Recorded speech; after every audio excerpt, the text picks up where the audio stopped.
जन्नत के अंदर कैसे जाए? कुछ तो करना पड़ेगा। खाली कलेमा ला इलाहा इल्लल्लाह पढ़ लिए हैं और उसके ऊपर अमल नहीं है, उनके तकाजे को पूरा नहीं कर रहे हैं। जहेज का भी लेन देन अपने यहाँ चलता है, नमाज से कोई मतलब ही नहीं है।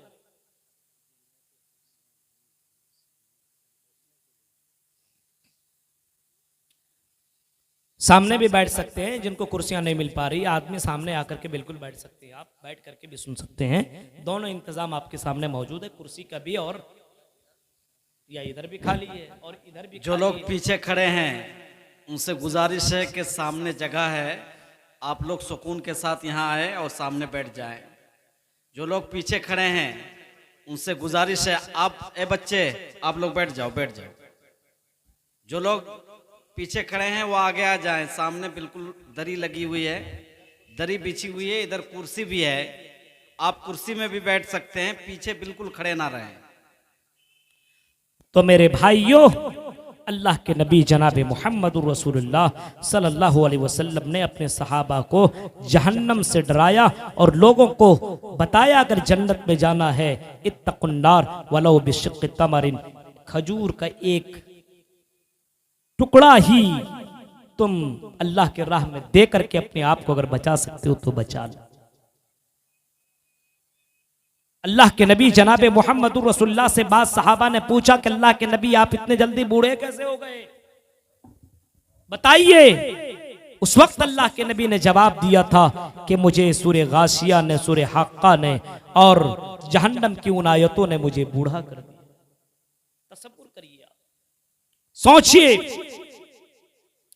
जरा गौर करिए मेरे भाइयों, हम और आप इसी दुनिया के लिए सब कुछ कर रहे हैं।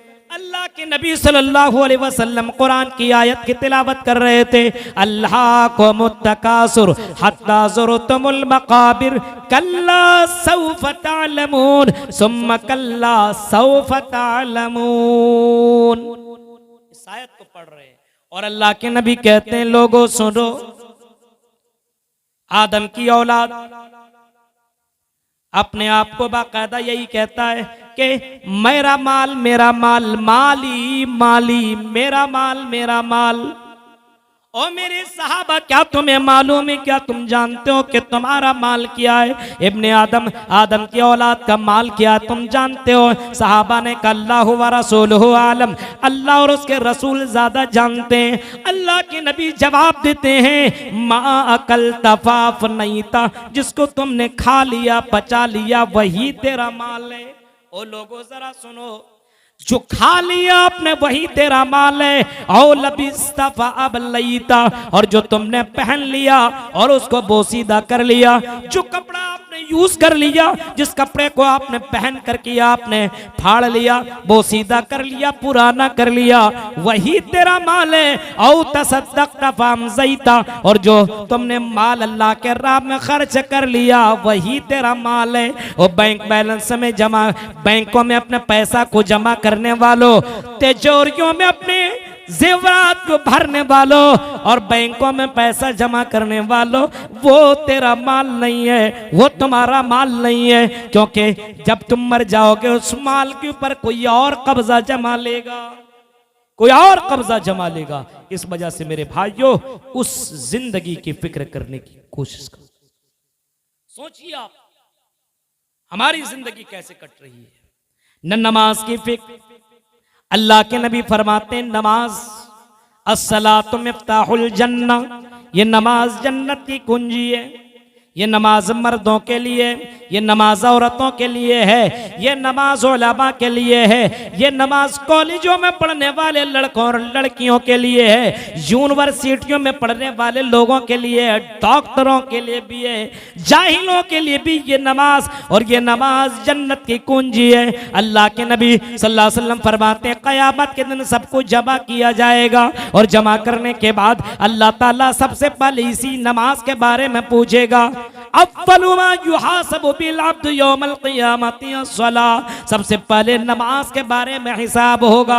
अगर नमाज जिसकी अच्छी समझ लिए उसकी जन्नत पक्की। मेरे भाइयों गौर करो, आज अगर मस्जिदों का मुआयना किया जाए, ज़ोहर में, असर में, मगरिब में, इशा, फजर, तो नमाजी आपको बहुत कम मिलेंगे। बाजारों में आपको बहुत ज्यादा लोग दिखेंगे, लेकिन मस्जिदों में आपको लोग नजर नहीं आएंगे। अभी रमजान का महीना चालू हो रहा है, मस्जिद फुल, और कितने दिन तक? 2, 4, 5 दिन तक। वो भी फिर कहने लगे इमाम साहब, हाफिज साहब बहुत लंबा लंबा पढ़ा रहे। एक तो साल भर पढ़ेगा नहीं, महीना में भी पढ़ने का मौका मिलता वो भी नहीं पढ़ेगा। 5-10 दिन के बाद, और कुछ जगहों में तो 10 दिन का चलता है, 5 दिन का चलता है, 3 दिन का चलता है, 1 ही दिन का चलता है, 1 ही दिन में खत्म। और 1 दिन में कुरान पढ़ लिया, समझता एकदम जन्नतुल फिरदौस में पहुंच गया। कुछ लोग ऐसे भी हैं। गौर करिए मेरे भाइयों, जरा तसव्वुर कीजिए, हालात इतने बुरे हैं कि मुसलमान रमजान के अलावा कुरान खोल करके नहीं देखता है। अभी तो नौजवानों के मोबाइल को आप उठाइए तो मोबाइल में सिर्फ गाना भरे हुए होंगे, और वो गाना वो भोजपुरी गाना, डेंजर किस्म का। अब बताइए, ये गाना सुनेंगे तो बताइए इनका ईमान बढ़ेगा कि घटेगा? कुरान तो सुन नहीं रहा है, कुरान तो पढ़ नहीं रहा है। जरा तसव्वुर कीजिए मेरे भाइयों, गौर कीजिए, हालात कितने बुरे हो चुके हैं, और हमने अपनी जिम्मेदारी नहीं निभाई है। इस वजह से हमारे बच्चों के मोबाइल के अंदर गाने मौजूद। तसव्वुर कीजिए आप, नमाज से कोई मतलब नहीं, बाप टोकता नहीं, बाप कुछ मना नहीं करता। फरमाया जब बच्चा 7 साल का हो तो उसको तुम नमाज पढ़ने का हुक्म दो। बाप नहीं पढ़ रहा तो बेटा को कहां से बोलेगा? माँ नहीं पढ़ रही तो बेटी को कहां से बोले? नमाज पढ़ने का हुक्म दो। मोरो औलादकुम बिस्सलाति वहुम अब्नाउ सब'i सिनीन। जब बच्चा 7 साल का हो तो उसको नमाज पढ़ने का हुक्म दो।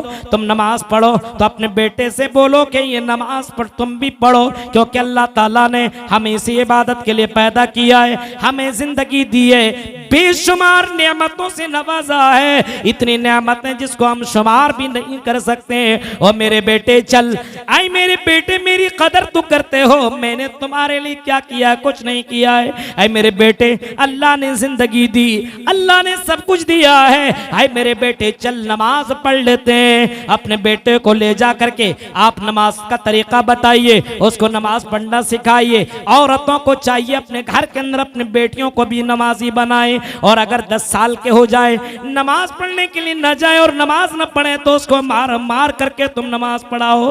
बाप नमाजी ही नहीं है तो बेटा नमाजी कहां से बने?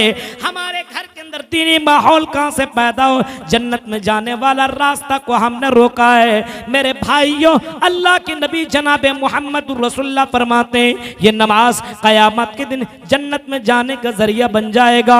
मन हाफ़ज़ा अलैहा कानत लहू नूरन व बुरहानन व नजातन यौमल क़ियामा। फरमाया जो नमाज की हिफाजत करेगा, ये नमाज उसको जन्नत में पहुंचाएगी।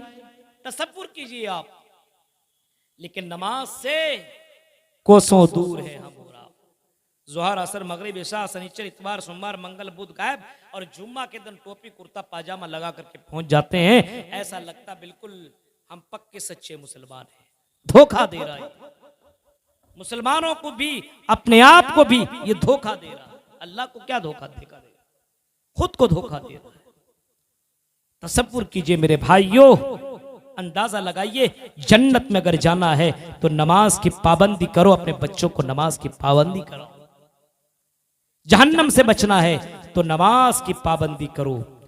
जहन्नमी जब जहन्नम के अंदर जाएंगे और जन्नती जन्नत के अंदर जाएंगे, और अल्लाह ताला जन्नतियों के सामने जहन्नमियों को जब लाएगा तो जन्नती जहन्नमियों से एक सवाल करेंगे। क्या सवाल करेंगे? फी जन्नाति यतसाअलून अनिल मुजरिमीन मा सलककुम फी सकर कालू लम नकु मिनल मुसल्लीन। आई जहन्नमियों, आई मेरे भाई, आई मेरे दोस्त, आई मेरे चचा, आई मेरे अंकल, आई मेरे रिश्तेदार, आई मेरे खालो, आई मेरी माँ, बताओ तुम जहन्नम के अंदर क्यों चले गए? दुनिया में तुम अपने आप को मुसलमान कहते थे, तुम्हारा बड़ा प्यारा नाम था, कुर्ता पाजामा टोपी लगा करके घूमते थे, तुम हिजाब में भी घूमा करती थी। बताओ तुम जहन्नम के अंदर क्यों चले गए? मा सलककुम फी सकर, तुम्हें किस चीज ने जहन्नम के अंदर पहुंचा दिया है? जहन्नमी चीख करके जो जवाब देंगे वो पहला जवाब ये नहीं देंगे कि हमने माल बहुत जमा किया, ये जवाब नहीं देंगे कि हमारे पास बहुत ज्यादा बैंक बैलेंस था, बल्कि जवाब ये देंगे लम नको मिनल मुसल्लीन, हम नमाज नहीं पढ़ा करते थे, नमाज से हम दूर रहा करते थे। पहला जवाब।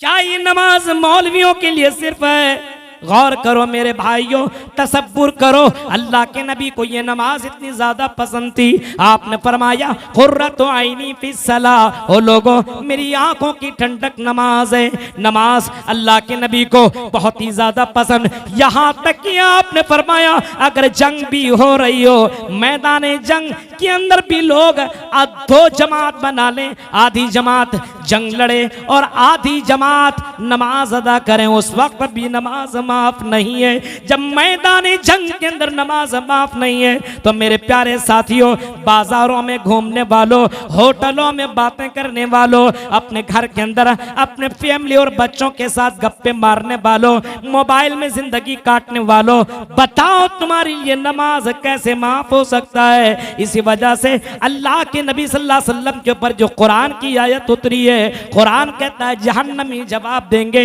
लम नको मिनल मुसल्लीन, हम दुनिया में नमाज नहीं पढ़ते थे।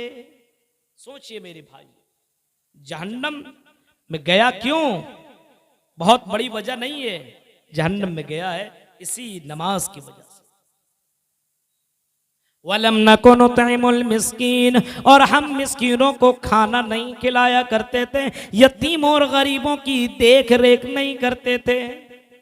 बहुत से अमीरों को आप देखेंगे खूब खाता पीता है, खूब करता है, एक एक शादी में कई कई लाख रुपये खर्च करता है, लेकिन गरीब को 10 रुपया देने की औकात नहीं है उसके पास, भगा देता है। देखा होगा आपने ऐसे लोगों को। वलम नको नुतइमुल मिस्कीन, और हम मिस्कीनों को खाना नहीं खिलाया करते थे। वो कुन्ना नखूज़ु मअल खाइज़ीन, और हम गप्पे मारा करते थे दुनिया के चक्कर में लग करके, कभी इसके बारे में, कभी उसके बारे में, कभी इस मौलवी के बारे में तो कभी उस मौलवी के बारे में, कभी इस मदरसा के बारे में तो कभी इस मस्जिद के बारे में, कभी इस लड़के के बारे में तो कभी उस लड़की के बारे में गप्पे मारा करते थे। हम दुनिया में अल्लाह का जिक्र नहीं किया करते थे, इसी वजह से हम जहन्नम के अंदर गए। मेरे प्यारे साथियों, तसब्बुर करो, अगर जहन्नम से बचना है तो इन काम को हमें और आपको छोड़ना होगा, तब जन्नत के अंदर जाएंगे। इतनी आसानी से अम हसिबतुम अन तदखुलुल जन्नह, इतनी आसानी से जन्नत में जा नहीं सकते हो। जन्नत में जाना है तो नमाज की पाबंदी, जन्नत में जाना एक और काम आपको करना है, अल्लाह का डर अपने दिल के अंदर पैदा करना होगा। आज हमारे यहाँ क्या है, मौलाना साहब को देखा, हमारे शेख अब्दुल रहमान फैजी साहब के इतने बड़े मौलाना है, नहीं करेंगे इनके सामने कोई गलत काम, चिप गया, और जैसे ही बंद कमरे में गया या किनारे हुआ तो गलत काम शुरू कर दिया। किससे डर रहा है? किससे डर रहा है? मौलवियों से डर रहा है, पुलिस से डरता है, अपने भाइयों से, बाप से डरता है। जिससे डरना चाहिए उससे नहीं डरता है।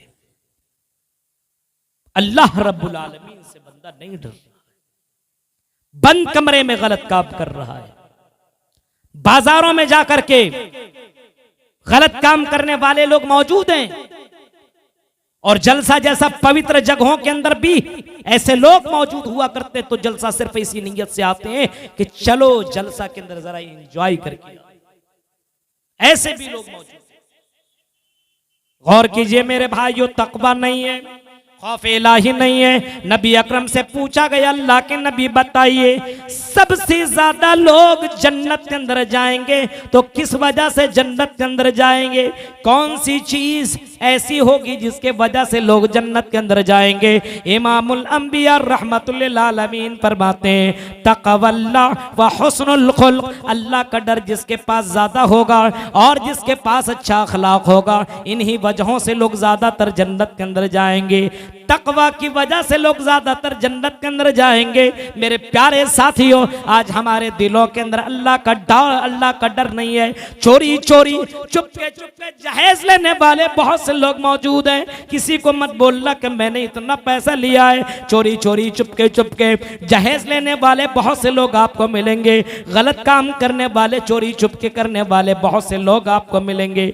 अल्लाह से नहीं डरेगा, लोगों से तो डरता लेकिन अल्लाह से नहीं डरता है। अल्लाह के नबी फरमाते हैं कयामत के दिन कुछ लोग ऐसे ही आएंगे जिनके पास नेकियां पहाड़ के मानिंदा उसके पास नेकियां होंगी, लेकिन अल्लाह ताला उनके नेकियों को हबा मंसूरा, उसके नेकियों को जर्रात के मानिंदा और के नेकियों को उड़ा देगा, खत्म कर देगा, बहा देगा। फरमाया अल्लाह के नबी जब पहाड़ के मानिंदा इसके पास नेकियां होंगी तो उसकी नेकियां खत्म क्यों हो जाएंगी? अल्लाह के नबी ने जवाब दिया ये वो लोग होंगे जो लोगों के बीच में तो तकवा वाले बनते होंगे, लोगों के बीच में तो अच्छा काम नहीं है, अच्छा काम करते होंगे, लेकिन जब लोगों से अलग होते होंगे, जब कमरे में और तन्हाइयों में जाया करते होंगे तो उस वक्त ये हुदूद को तोड़ देते होंगे और अल्लाह की नफरमानी करते होंगे, जिना, शराब, जुआ, ये सारा काम करते होंगे। इसी वजह से इनकी नेकियों को अल्लाह ताला बहा देगा और इनको जहन्नम के अंदर उठा करके फेंक देगा। मेरे भाइयों, हमारे यहाँ तकवा नहीं है, हमारे यहाँ खौफ इलाही नहीं है। खौफ इलाही देखना हो तो जनाबे मोहम्मद रसूलुल्लाह के दौर के अंदर भी कुछ लोग ऐसे थे और अल्लाह से डरने वाले इतने ज्यादा थे। उमर फारूक की जिंदगी को देखो, हाँ उमर फारूक अल्लाह से कितने ज्यादा डरने वाले थे। मेरे भाइयों, खौफ इलाही कितनी ज्यादा उनके पास थे। उमर फारूक रज़ी अल्लाह ताला अन्हु अल्लाह से भी बहुत ज्यादा डरा करते थे और इतना ज्यादा डरा करते थे, इतना ज्यादा डरा करते थे तो रो रो करके उसकी आंखों के नीचे गड्ढे पड़ गए थे, इतना ज्यादा रोया करते थे। मेरे प्यारे साथियों, जरा गौर कीजिए, इमाम औज़ाई को देखो। इमाम औज़ाई इतना ज्यादा अल्लाह से डरा करते थे और इतना ज्यादा रोया करते थे कि सुबह के वक्त उसकी खादिमा जब झाड़ू लगाने के लिए उसके घर आया करती थी तो खादिमा इमाम औज़ाई की बीवी से पूछती है, और इमाम औज़ाई की बीवी बताओ, इमाम औज़ाई यहाँ पे तो तहज्जुद की नमाज पढ़ा करते हैं, इमाम औज़ाई जहाँ पे नमाज पढ़ते हैं वो जगह भीगी हुई है, क्या किसी बच्चे ने पेशाब तो नहीं कर दिया? जवाब में इमाम औज़ाई की बीवी कहती है, नहीं ओ खातिमा, किसी बच्चे के पेशाब की ये निशानी नहीं है, बल्कि मेरे शौहर रात की तारीकी में उठते हैं, तहज्जुद की नमाज पढ़ते हैं, इतना रोते हैं और जहन्नम को याद करके इतना रोते हैं कि रोने की वजह से जो आंसू जमीन के ऊपर गिरता है उसी वजह से ये जमीन भीगी पड़ चुकी है। मेरे भाइयों, खौफे इलाही देखना हो तो जरा तसव्वुर करो, उमर फारूक गश्त लगा रहे हैं, आपने ये वाकया भी सुना होगा, और गश्त लगाते समय उमर फारूक एक जगह रुक जाते हैं और उमर फारूक रुकने के बाद सोचते हैं कहाँ जाऊं। अचानक उनके कानों के अंदर आवाज आती है, अगर आई मेरी बेटी उठो और दूध के अंदर पानी मिला दो, हमें ज्यादा फायदा मिलेंगे। वो जवान लड़की उठती और जवाब देती, मेरी माँ, क्या आपने अमीरुल मोमिनीन का ऐलान नहीं सुना है? अमीरुल मोमिनीन ने तो ऐलान किया है कोई भी दूध के अंदर पानी न मिलाए वरना इतने कोड़े बरसाए जाएंगे, इतना उसको मारा जाएगा, इतना पीटा जाएगा। माँ जवाब देती है, ओ मेरी बेटी, तुम्हें मालूम नहीं है, अमीरुल मोमिनीन का ऐलान तो मैंने सुना है, लेकिन अमीरुल मोमिनीन यहाँ पे मौजूद नहीं है, ये काम जो मैं करूंगा किसी को मालूम नहीं होगा। बेटी ने जवाब दिया, ओ मेरी माँ, हाँ मुझे मालूम है अमीरुल मोमिनीन को पता नहीं चलेगा, लेकिन आई मेरी माँ, आपको मालूम है अमीरुल मोमिनीन का जो रब है, जो मेरा रब है, जो आपका रब है, जो अर्श के ऊपर मुस्तवी है, फर्श की तमाम चीजों को जो रिकॉर्ड कर रहा है, जान रहा है, रात की तारीकी में चोटी चलती है, उसकी चलने की भी आवाज को जो अल्लाह जानता है, आई मेरी माँ, वो अल्लाह तो जान लेगा।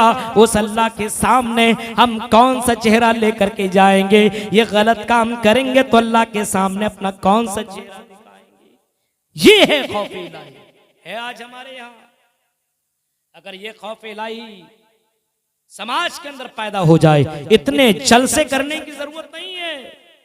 इतने जलसे होने के बावजूद हमारी लड़कियों को देखिए कैसी कैसी क्रीम लगा करके, पाउडर लगा करके, लिपस्टिक लगा करके जलसों में आती है। कितना बारीक लिबास पहन करके जलसों में घूमती है। देखिए आप, अल्लाह के नबी ने ऐसी लड़कियों को जहन्नमी करार दिया है। फरमाया कुछ लड़कियां इस मेरी उम्मत में ऐसी औरतें आएंगी, निसाबुन कासियातुन नारियातुन माइलातुन मुमीलातुन। ऐसी लड़कियां आएंगी, कपड़ा तो पहनेंगी लेकिन नंगी नजर आएंगी।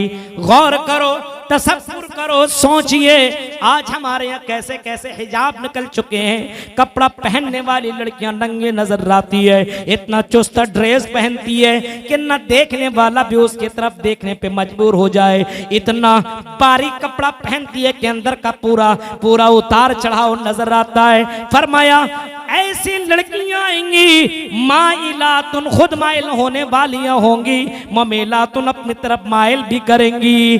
तसव्वुर करो। फिर इमाम कायनात ने जो जुमला फरमाया, आपने फरमाया वला यजिदन रीहा ला यदखुलनल जन्नह, ऐसी लड़कियां जन्नत में नहीं जाएंगी। जन्नत में जाने की दूर की बात है, ऐसी लड़कियां जन्नत में जाने की दूर की बात है। ला यजिदन रीहा, ऐसी लड़कियां जन्नत की खुशबू भी नहीं पाएंगी। अपने बच्चों के अंदर अल्लाह का खौफ पैदा करिए, तब जन्नत में जाए।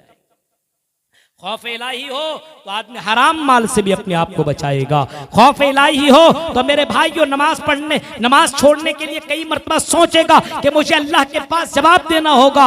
मेरे भाइयों जरा तसव्वुर कीजिए, कभी कभी आप कब्रों की जियारत भी किया कर लिया कीजिए। आपको अपनी हकीकत मालूम हो जाएगा कि आपका मकाम क्या है। कभी कभी कब्रिस्तान की जियारत कर लिया करो। आपसे भी अच्छे अच्छे अमीर, आपसे भी अच्छे अच्छे हैंडसम, आपसे भी बड़े मर्तबे वाले लोग दुनिया में थे, आज वो तो दुनिया में नहीं है, वो दुनिया से जा चुके हैं, वो अपने कब्रों के अंदर मदफून है। इसी कोरोना ने कई लोगों को दुनिया से खत्म कर दिया है। आपके रिश्तेदार होंगे जो दुनिया में चला करते थे, घूमा करते थे, बॉडी बिल्डर वाले थे, बड़े पैसे वाले थे, आज वो दुनिया के अंदर मौजूद नहीं है। इसी वजह से कुरान कहता है वमल हयात दुनिया इल्ला मताउल गुरूर, ये दुनिया तो धोखा देने वाली है। ये दुनिया हमें और आपको धोखा दे दे मेरे भाइयों। इसी वजह से इस दुनिया में बहुत ज्यादा दुनिया हासिल करने के चक्कर में ना रहो। अल्लाह कहता है बल तुसिरूनल हयातद दुनिया, और लोगों तुम दुनिया को तरजीह देते हो, वल आखिरतु खैरुम वबका, और आखिरत को भूल जाते हो, जबकि आखिरत ही बाकी रहने वाली है। इस वजह से इस दुनिया से ज्यादा आने वाली जिंदगी की फिक्र करो। अपने मौत से पहले आने वाली जिंदगी की तैयारी कर लो, उसके लिए अच्छे अमाल कर लो, नेक अमाल कर लो। इतने बड़े बड़े आलिम आपकी सर्रामपुर के अंदर आए हुए हैं। सऊदी अरबिया से शेख महराज रब्बानी भी आए, और इसी तरीके से मुंबई से शेख सनाउल्लाह मदनी भी आए हैं। इसी तरीके से बहुत बड़े बड़े आलिम हमारे इस जमीयत अहले हदीस के, जमात अहले हदीस के अमीर, मरकजी जमीयत अहले हदीस के अमीर शेख असगर साहब भी आए हुए हैं। ये आपको कुरान और हदीस की बातें सुनाएंगे और ये सुना करके चले जाएंगे। लेकिन मेरे भाइयों अमल आपको करना पड़ेगा। अमल से जिंदगी बनती है, जन्नत भी और जहन्नम भी। ये खाकी अपने फितरत में न नूरी है न नारी है। इस वजह से मेरे भाइयों इस दुनिया के फरेब में आने की जरूरत नहीं है। अपने आप का जायजा लीजिए। हजरत उमर फारूक कहा करते थे हासिबू अनफुसकुम क़ब्ल अन तुहासबू, अपना मुहासबा करो इससे पहले कि आपका मुहासबा किया जाए। वज़नो अनफुसकुम क़ब्ल अन तुज़नो, अपने आप को वजन करते रहो इससे पहले कि तुमको वजन किया जाए। अपने आप को वजन करते रहो। अपने आप को चेक करो कि अगर आज मेरी मौत हो जाए तो मैं जन्नत में जाऊंगा कि जहन्नम में? क्या मैंने किसी को तकलीफ तो नहीं दी है? क्या मैंने हुकूकुल इबाद के अंदर तो मैंने खता नहीं की है? हुकूक अल्लाह के अंदर तो मैंने कोई गड़बड़ी नहीं की है? अपने आप को चेक करते रहो, अपने आप को जांचते रहो। मेरे भाइयों, हजरत उमर फारूक कहा करते हैं कि अपने आप को तौलते रहो इससे पहले कि तुमको तौला जाए, तुमको वजन किया जाए, तुमको वजन किया जाए और कयामत के दिन तुमको वजन किया जाएगा और मीजान और ऐसा इंसाफ का तराजू लाया जाएगा। व नज़उल मवाज़ीनुल क़िस्त लियौमिल क़ियामा फला तुज़लमु नफ्सुन शैया, किसी के ऊपर जर्रा बराबर जुल्म ना होगा। उस दिन के बारे में सोचो मेरे भाइयों। आज जुल्म करना है कर लो, लेकिन मेरे भाइयों इंसाफ का दिन आने वाला है, उस दिन के बारे में हमेशा सोचते रहो। और एक मोमिन इस दुनिया से ज्यादा आने वाली जिंदगी की फिक्र करता है। ये चंद बातें मैंने आपके सामने रखी है इस उम्मीद के साथ शायद कि उतर जाए तेरे दिल में मेरी बात। मेरे भाइयों, आने जलसा के बावजूद, इस इतना बेहतरीन प्रोग्राम होने के बावजूद कुछ लोग बाजारों में जाकर के पकौड़ी खा रहे हैं, चाय पी रहे हैं, चुस्की ले रहे हैं। मेरे भाइयों, ये तो रोज का मामला है। आज जिस मकसद के तहत आए हुए हैं वहां पे आप बैठ करके कुरान और हदीस की बातें सुने और अपने आप को चेक करें, हमारे अंदर हमने क्या खोया, क्या पाया, हमने कौन सी गलती की है। अल्लाह रब्बुल आलमीन से दुआ है, रब्बुल आलमीन जो बातें बताई गई है इन बातों के ऊपर हम जमीय मुसलमानों को अमल करने के अल्लाह तौफीक अता फरमा। प्रोग्राम करने वाले को, प्रोग्राम सुनने वाले को और जितने भी हजरात आए हुए सामीन और सामियात, कहने सुनने से ज्यादा हम सबको अमल करने के अल्लाह तौफीक अता फरमा। जब तक अल्लाह जिंदा रख, इस्लाम के ऊपर जिंदा रख, जब भी खात्मा हो ईमान के ऊपर खात्मा हो। आमीन। व आखिर दावाना अल्हम्दुलिल्लाहि रब्बिल आलमीन। अस्सलामु अलैकुम व रहमतुल्लाहि व बरकातहू।